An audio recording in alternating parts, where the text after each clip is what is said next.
Anyway, so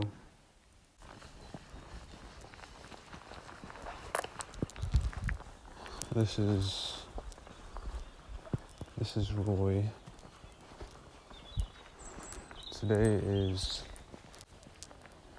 This is Roy.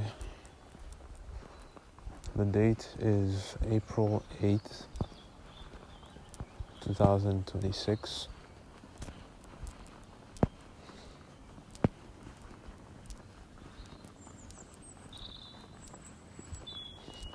I was thinking about Aristotle's physics.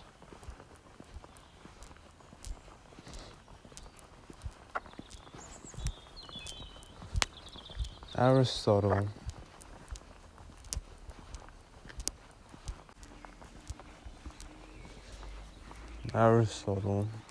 the great philosopher,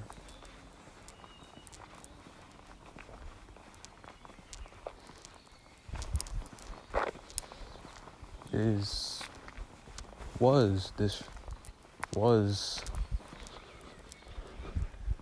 considered the wisest of all the philosophers.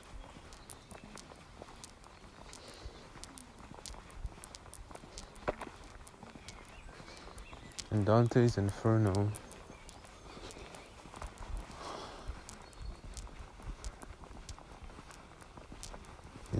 Aristotle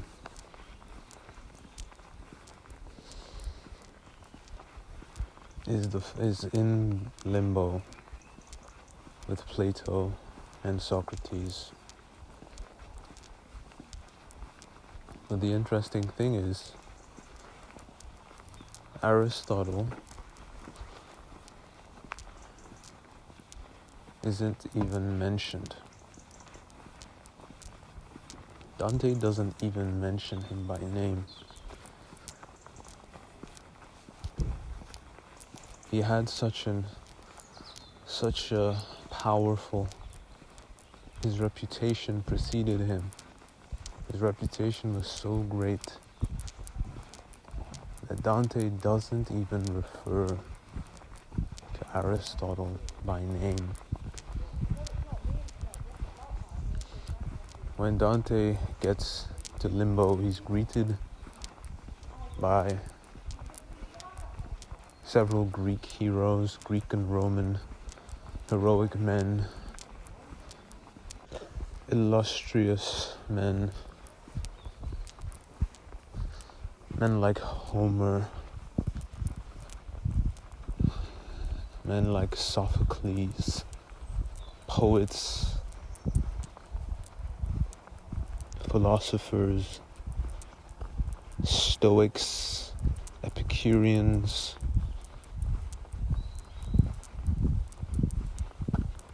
and each of them is named.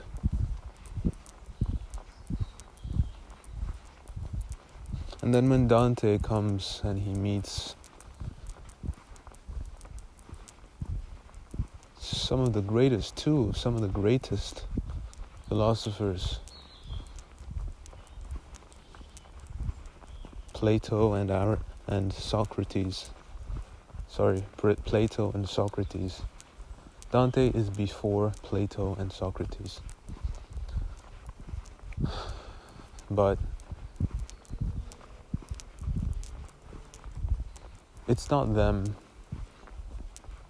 They're not the ones that are at the center. They're not the ones that are given preeminence by Dante. No. In Dante's Inferno, he writes that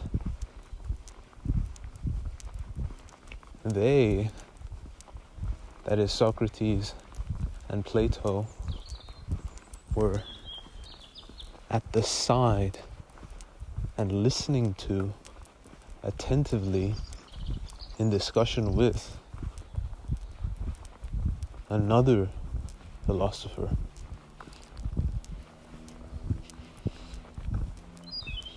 And Dante doesn't refer to him by name. He simply calls him the master of those who know. The master of those who know. And we know that Dante is referring to Aristotle. In Dante's vision of limbo, which is this great place at the very top of hell, where the great souls reside, those pre-Christian heroes and virtuous men, that's where they reside, unable to enter heaven because they did not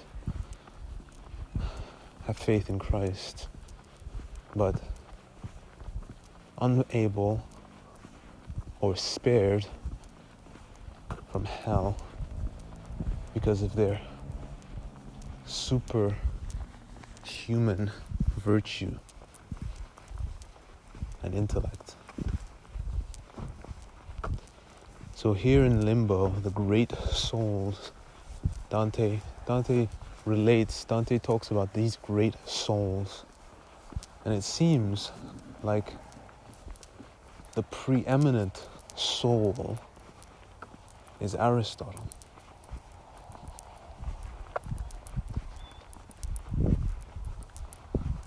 We know that he's speaking of Aristotle. And Aristotle in the High Middle Ages had a much more superior reputation than he holds today, or even than he held only a few centuries after. Because after the High Middle Ages, after the scientific revolution, after Francis Bacon wrote his treatise Novum Organum against Aristotelian physics and the scholastic philosophy of his time, after that, you started seeing people, intellectuals, be attracted not by Aristotelian philosophy, but by Platonic philosophy. And you see it today all the time. People today talk about Plato with far more reverence. People talk about Socrates with far more respect and reverence than they ever give to Aristotle. Meanwhile, this was not the opinion of the greatest poets, the greatest and wisest men in history.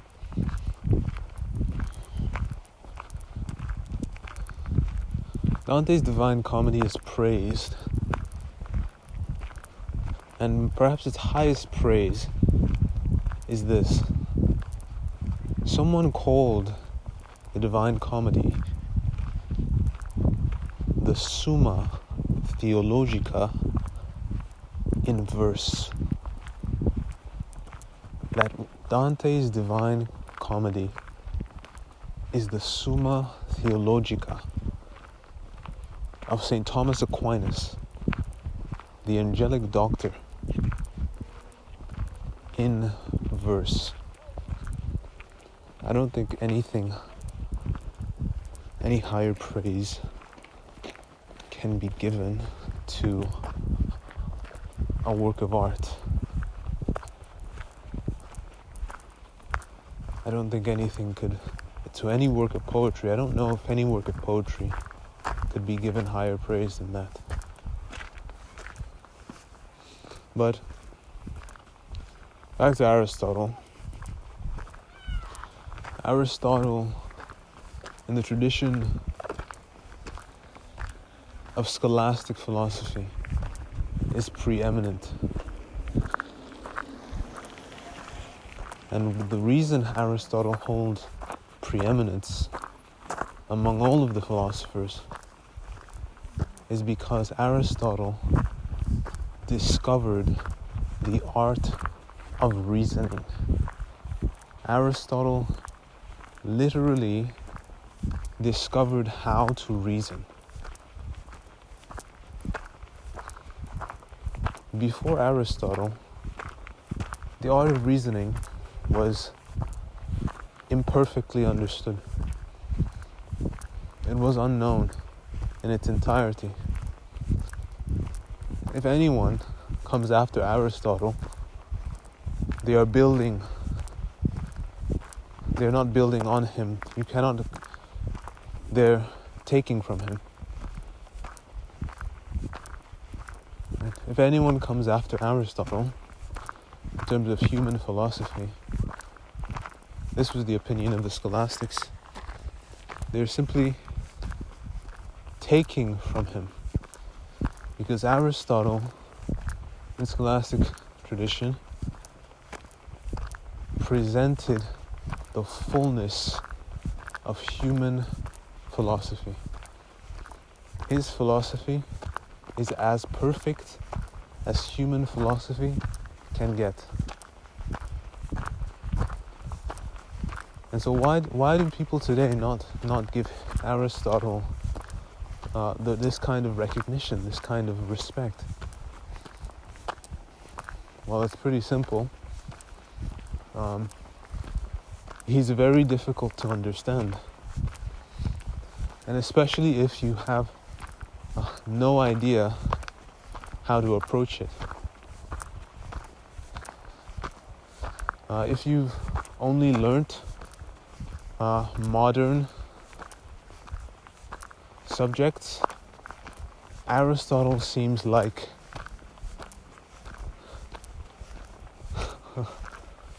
reading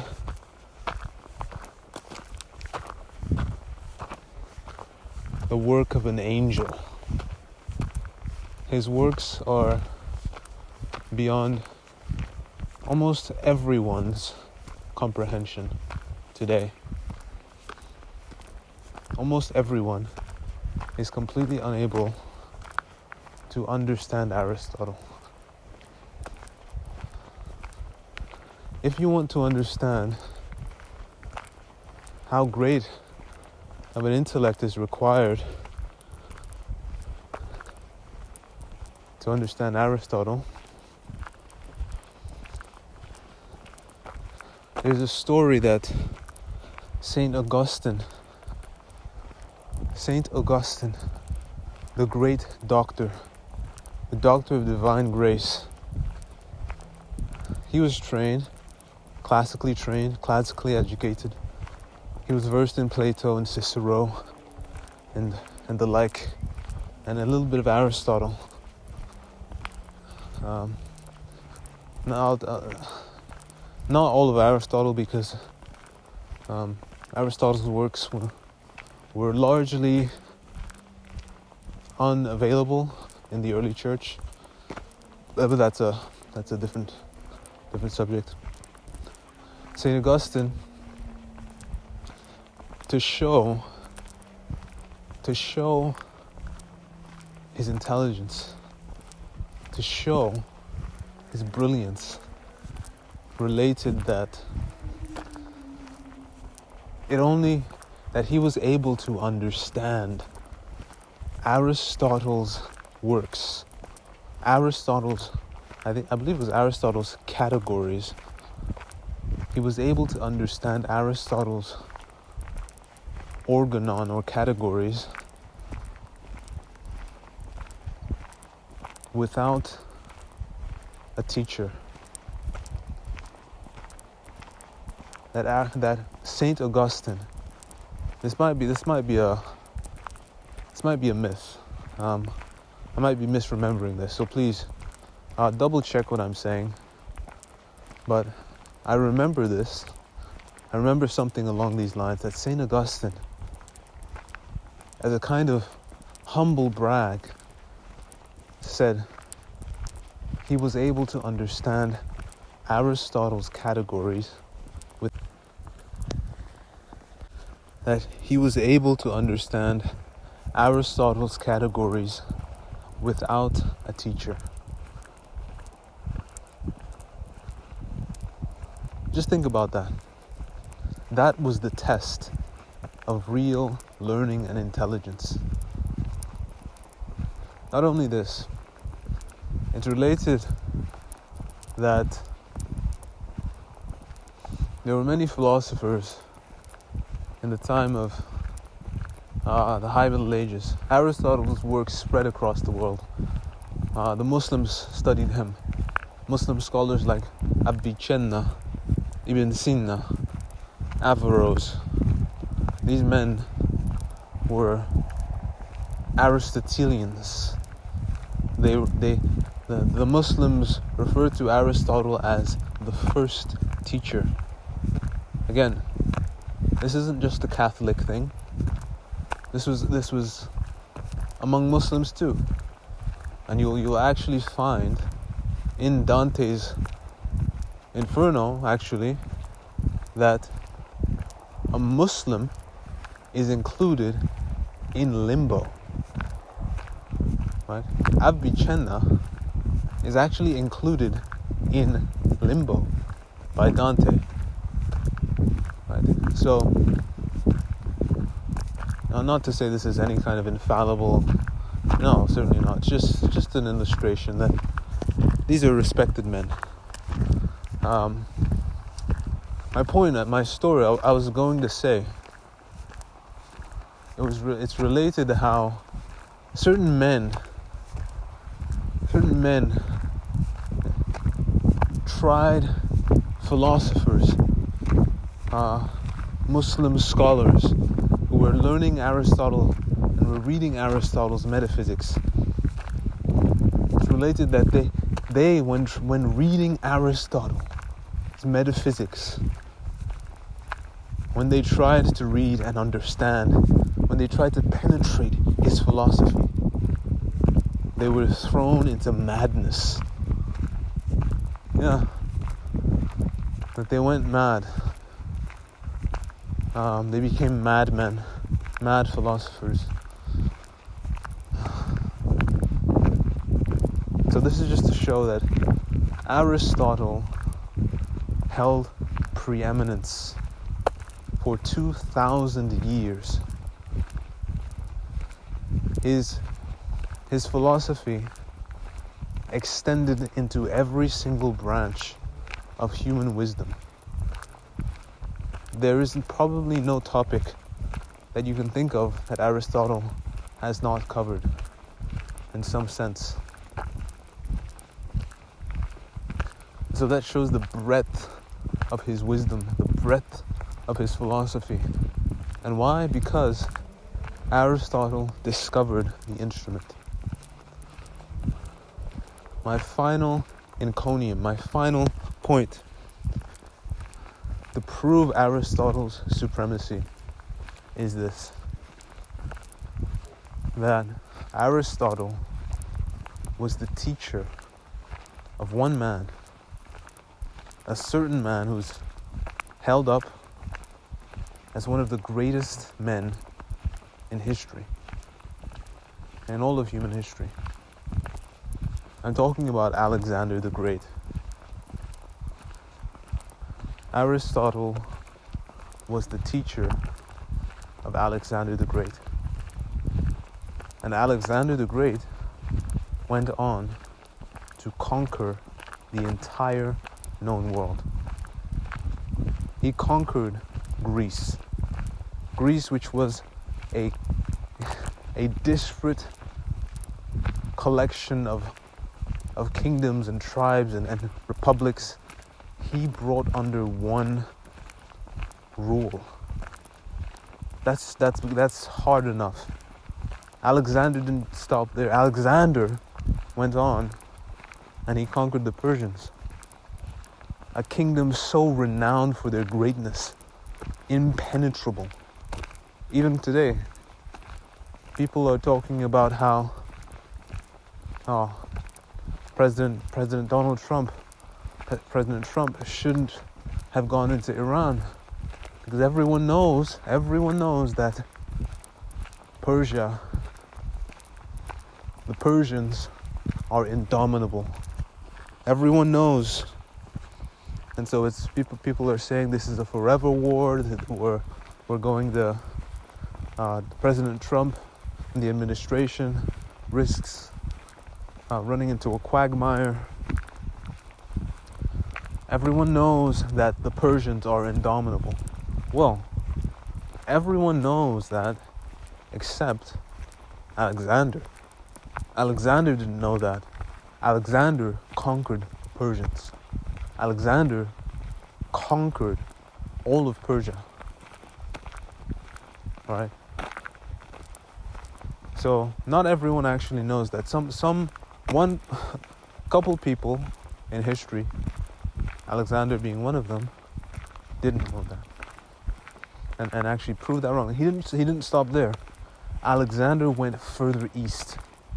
He went all the way to India, so that even today, archaeologists find along the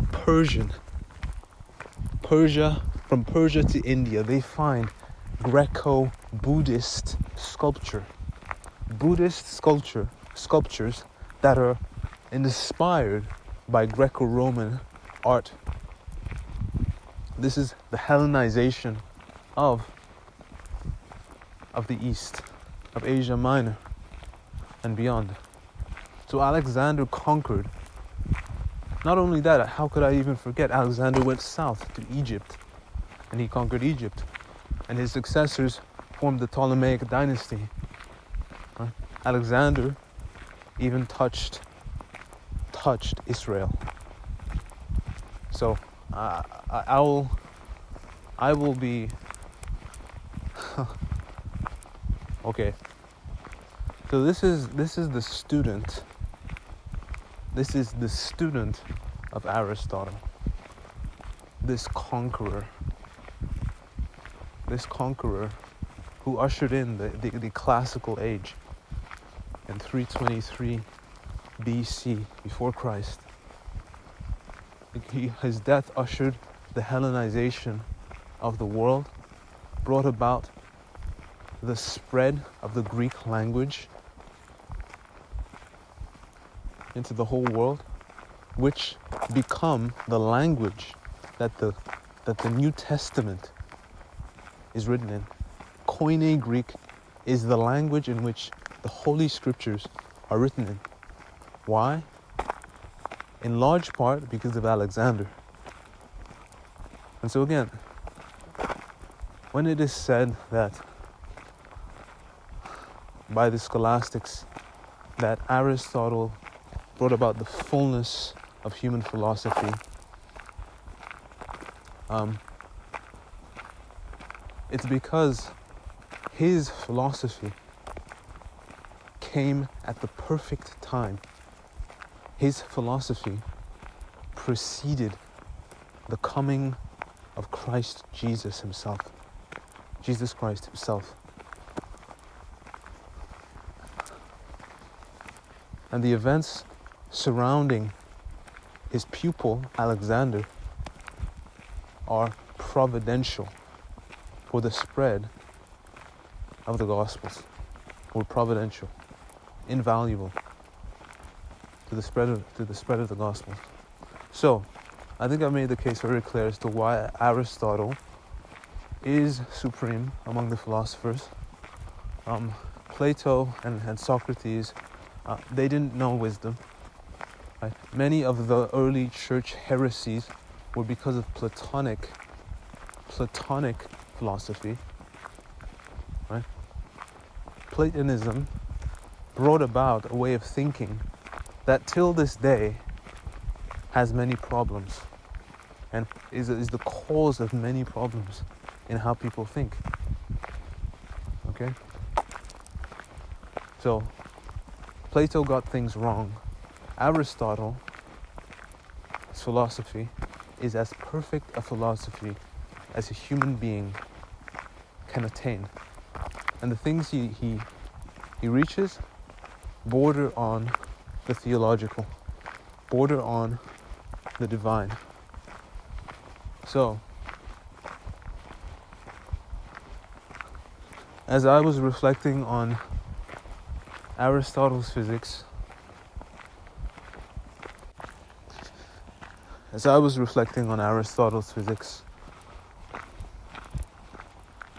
and the differences between Aristotle's physics and modern physics, and how this is often used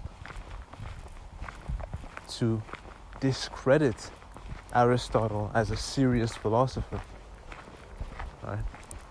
This is often used to say that Aristotle was wrong. Aristotle was wrong. You see?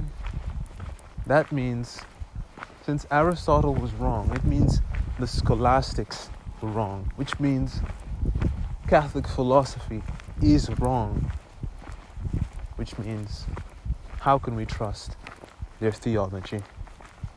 This is the logic that is unspoken.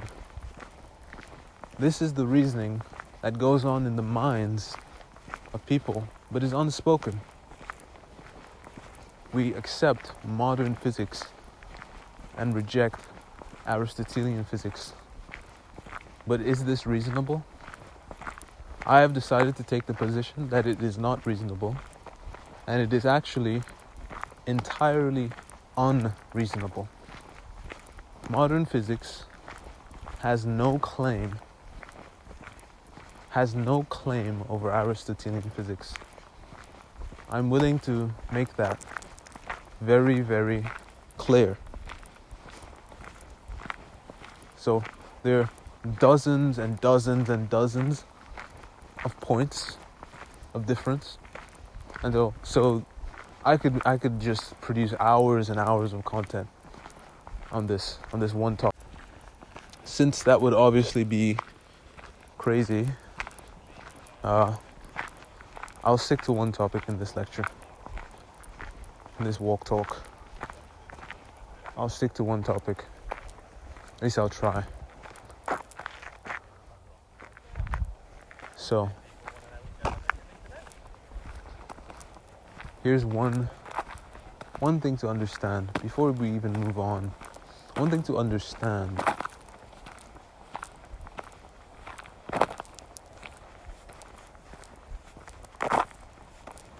about the difference between Aristotle's method and the modern scientific method of investigation, because they're not the same.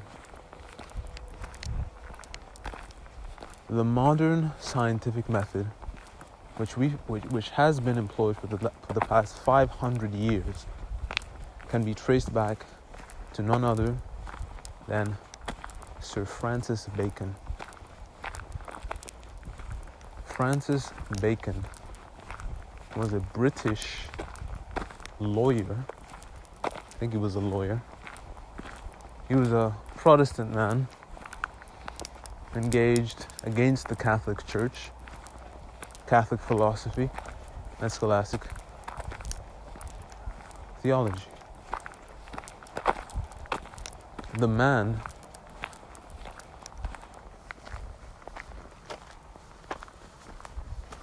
man wrote a treatise titled, which I referenced before. He wrote a treatise titled the Novum Organum. The Novum Organum. Now, what does this even mean? This means the new organon. Okay, the new organon. So what is the organon? I also referenced this before. The organon was Aristotle's method of reasoning. He wrote a treatise on reasoning that is the divine text, as it were, the scriptures, as it were, of reasoning itself. But Bacon wrote this treatise against seeking to replace Aristotle's reasoning. He explicitly says this. Okay? He explicitly says this. That was his intention. He didn't believe in Aristotle's method. Now, here's the key difference. Bacon proposed that we cannot gain an understanding of the natural world by reasoning. He said that reasoning is not enough. That we need to forget all of this talk of reasoning and logic, and that what is actually needed is simply observation. That we simply need to look, if we want to know what's under the rock, we simply need to look under the rock. This is, in a nutshell, Baconian science. Sounds very simple. Bacon is saying Baconian science is what we call inductive. That we need to observe the natural world and from the observations we make, draw conclusions based on those observations, create hypotheses as to what the reality, the underlying reality of a phenomenon is, and then observe the world and see if our observations agree with the hypothesis. If they do, then we accept the hypothesis and say, well, this is the truth. And so all knowledge, or all scientific knowledge, must be only accepted if it can be demonstrated to the senses. If it cannot be demonstrated to the senses, then it cannot be accepted. This is Bacon's method. And so, just like that, Bacon rejected reasoning entirely as a method of investigation.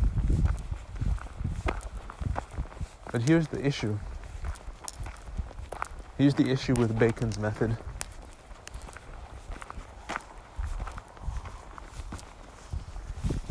Which was noted, by the way, obviously, by Aristotle.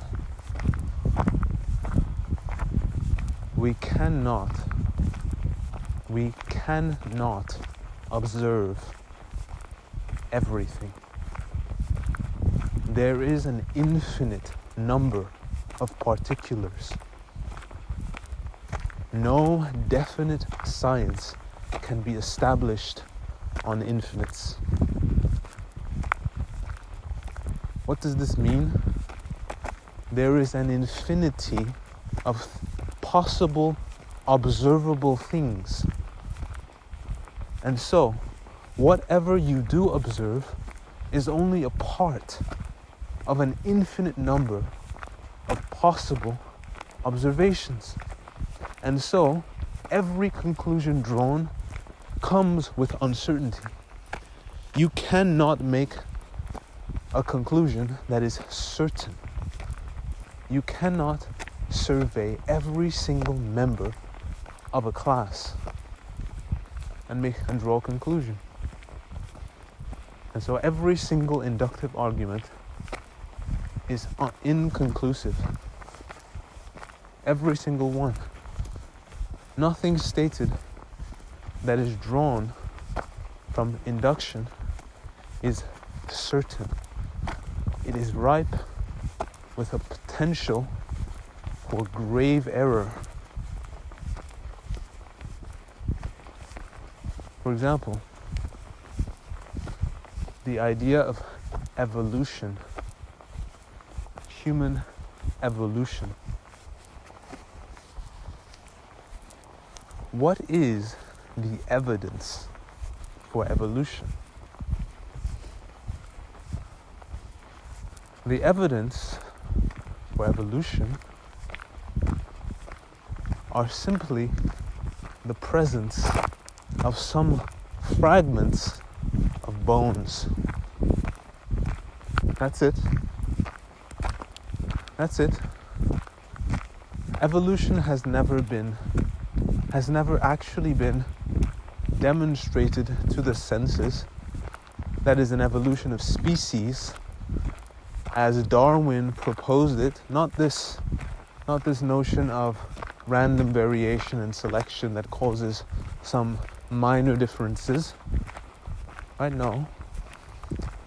Darwin proposed the theory of evolution titled under the book, in a book titled On the Origin of Species.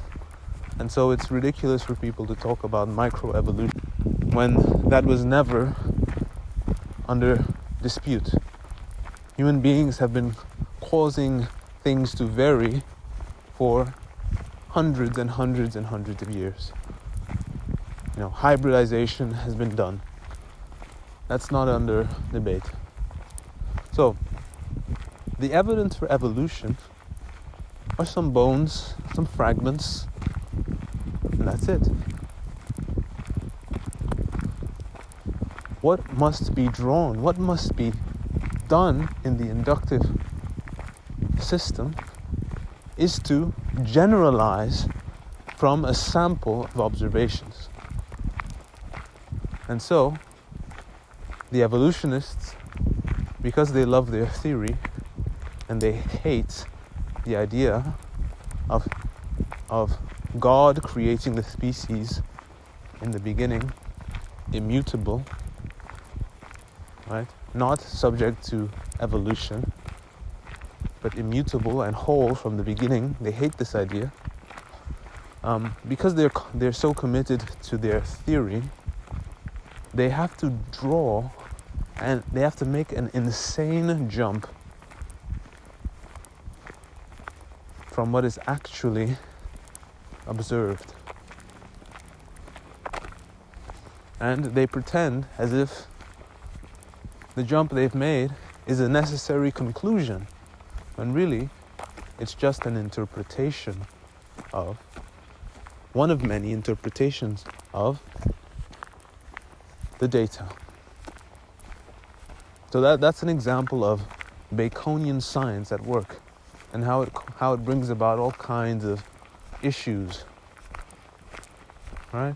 The same thing with the COVID virus, the coronavirus. Right?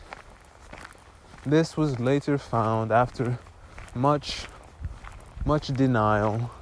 It was later found that this was in fact a virus that was made in a lab. Researchers in Wuhan laboratory were doing gain-of-function research on viral strains, trying to make them more communicative, more infectious. They thought that in the lab, they understood the behavior of this virus.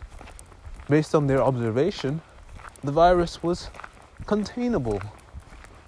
Based on their observation, they might have even had what they thought was an effective vaccine available.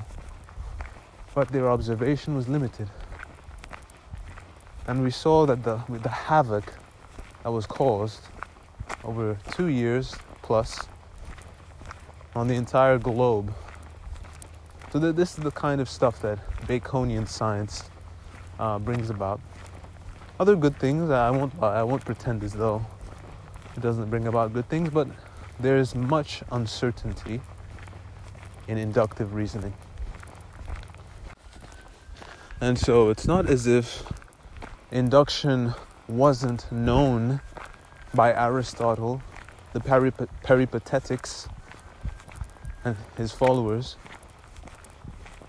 It simply wasn't pursued because it's uncertain. Rather than induction, Aristotle discovered a method that produces 100% certainty of knowledge. And that is the syllogism. Aristotle discovered the doctrine of the syllogism. That is, if you start with a truth, and if you make a proposition, and another proposition, and a third proposition necessarily follows from these two, you have produced a syllogism. And this third proposition, if the first two be known to be true, the third is necessarily true. For example, this is the classic example.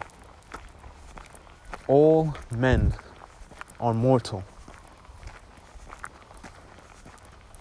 All men are mortal.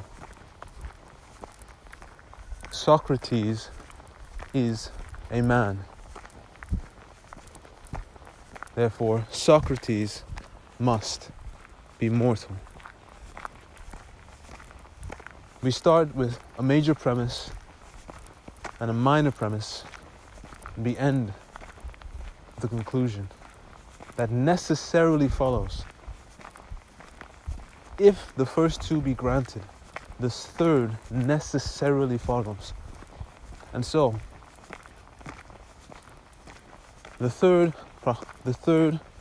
proposition is as certain as the first two. It is 100% certain. We can know this. If all men are mortal and Socrates is a man, then Socrates is mortal. We don't need to make any observation. We don't need to analyze the composition of Socrates' body to determine whether he is in fact mortal, right? As soon as one knows the definition of mortal and of man, they can conclude that Socrates is mortal.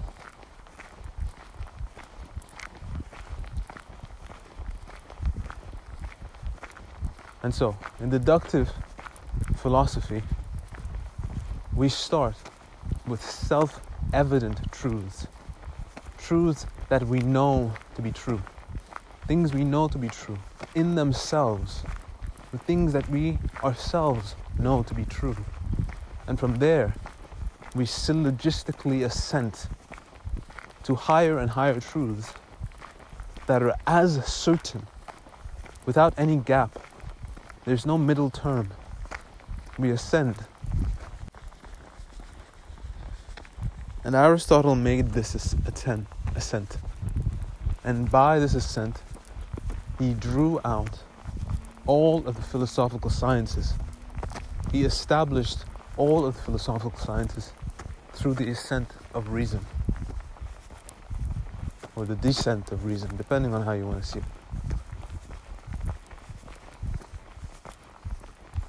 So, when we get to Aristotle's physics, he doesn't begin with observation. Well, in a way he does, actually. I shouldn't say that. In a way he does. But I recommend you study Aristotle's physics. Maybe not to begin with. You really want to... I recommend the Classical Liberal Arts Academy. That is my honest recommendation. This whole video, if anything, it's a recommendation for the Classical Liberal Arts Academy. I'm just letting you know, because that's the only place you can study these things with real help and a fantastic example in the head teacher, Mr. Michael. He's on YouTube, just check him out. Anyway, so Aristotle's physics does not begin with looking through telescopes as it were. It doesn't start with instruments, mechanical instruments, but the first instrument which we use is our reason. Aristotle does use the senses, but the senses are transcended. He transcends the senses. Okay? To go beyond the senses.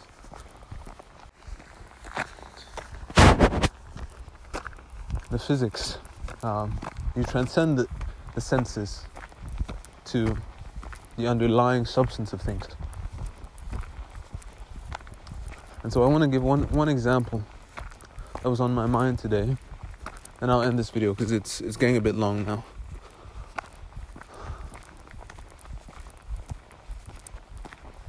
Aristotle starts by proving necessarily in his physics that there are 4 elements. There are 4 elements. And let's not equivocate, let's not use this word in a different sense, because the moderns have changed the definition of the word element. Aristotle means a very different thing. But he proves syllogistically that there must only be 4 elements of nature: earth, water, air, and fire. He proves this. He doesn't just assert it. He doesn't just make it up, but he proves it. I recommend you go look it up if you but people often object and they say, well, that's ridiculous. We clearly see there are more than 4 elements. We see gold, we see nickel, we see copper, we see grass and trees, and how can Aristotle think there are only 4 elements? Isn't that ridiculous? Weren't these ancient men just so primitive? And that would show that you're not paying very close attention. What Aristotle is talking about are the elementary bodies of nature. These elements are not perceptible. They're simple bodies that are imperceptible. Everything we see in Aristotle's doctrine is a composition of these 4 elements. So the name Earth shouldn't be confused with the earth that we see, because in that earth there's an admixture. But the simple body of earth is the preeminent body in the earth that we see. So again, you have to understand. But of course, in modern in the modern spirit, there's no attempt to try to understand the ancients. There's always the assumption that they were foolish and we are wise. There's this chronological snobbery that assumes that those who came before us were foolish, that they were just ignorant and they didn't really take time to think about anything, that things that are obvious to us were not obvious to them. But no, Aristotle is not talking about earth that you see. He's talking about the element of earth. And let me ask you this, even in modern physics, I've never gotten a good answer to this question.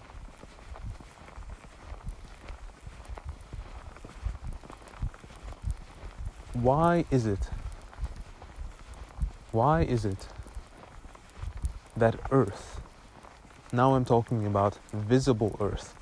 Why is it that dirt, maybe I should say dirt. When you pick up dirt and you throw it in the air, dirt will fall down. Dirt will fall down.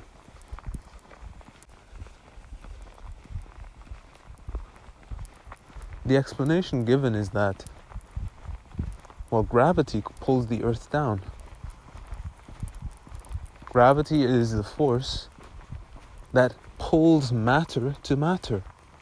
And so earth is pulled by the dirt is pulled by the globe's gravitational field. And everything is affected by gravity. That is the principle upheld. But if you ask, okay, why is it then that steam rises? Why does steam rise and earth fall? Why does air not fall? Now, instantly you're going to get the wise guys, the nerds chipping in, saying, "Oh, don't you know that air is made up of molecules? Wait.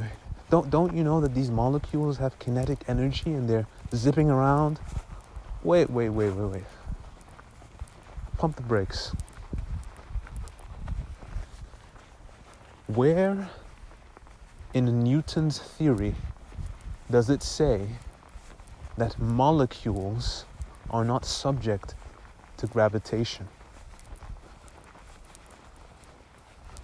And what is this energy that you speak of that causes these molecules to fly? What is this energy? What is it? Oh, they say kinetic energy is the heat. Well, if you heat up a stone to 400 degrees, that stone will be hotter than the air, and yet the stone would fall nonetheless. So what actually is the cause? What actually is the cause? And you realize that the modern physicist says the cause is the intermolecular forces hold the stone together. But that doesn't explain it either.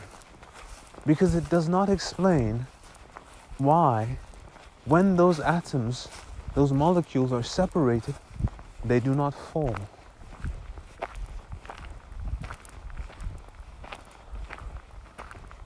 Why don't they fall?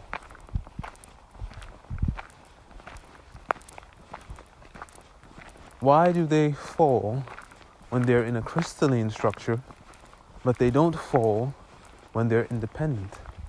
Even though the crystalline structure might actually be, in the crystalline structure, they might actually have more kinetic energy. Why does a rock fall and the air rise? The modern physicist has no answer. He will wrangle, and he will make excuses. But in the end, he has no answer. Aristotle was wiser than this. He understood that there is no way to reduce the differences of nature to one force. It is impossible. With one elementary principle, it is not possible. Aristotle understood, not like the moderns who do not understand by reasoning. He understood by reasoning. He didn't need to go through endless observations in the CERN laboratory. He understood by the pure intellect the futility of this modern project. He understood. And so Aristotle deduced from high principles that there are 4 elements in nature. He named them earth, water, air, and fire. Not because they are lit, visible bodies, but that they are named after the visible bodies which we see. The bodies which we see. And that everything we see is composed of these elements. And that the earth, in its elementary nature, in its very nature, its nature is to move towards the center of a thing, the center of the universe. Earth's nature is to move to the center of the world.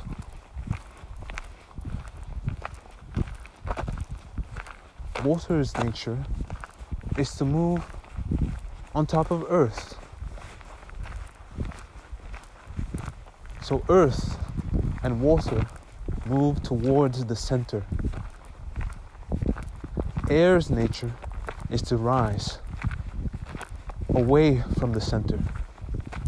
And fire's nature is likewise to rise away from the center.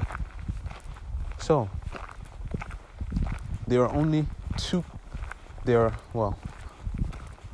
as earthly objects are concerned, as concerned earthly objects, there are only 2 natural movements towards the center of the world and away from the center of the world. All other movement is accidental and voluntary. Or voluntary. And voluntary movement is movement that is willed. And so it is performed by a soul, which is not of the same substance as bodies, but is incorporeal. Alright. I don't want to go any further. I hope I have presented the teacher, the philosopher, well. I know I have not. I have much to learn. But hopefully this video has been somewhat helpful. God bless.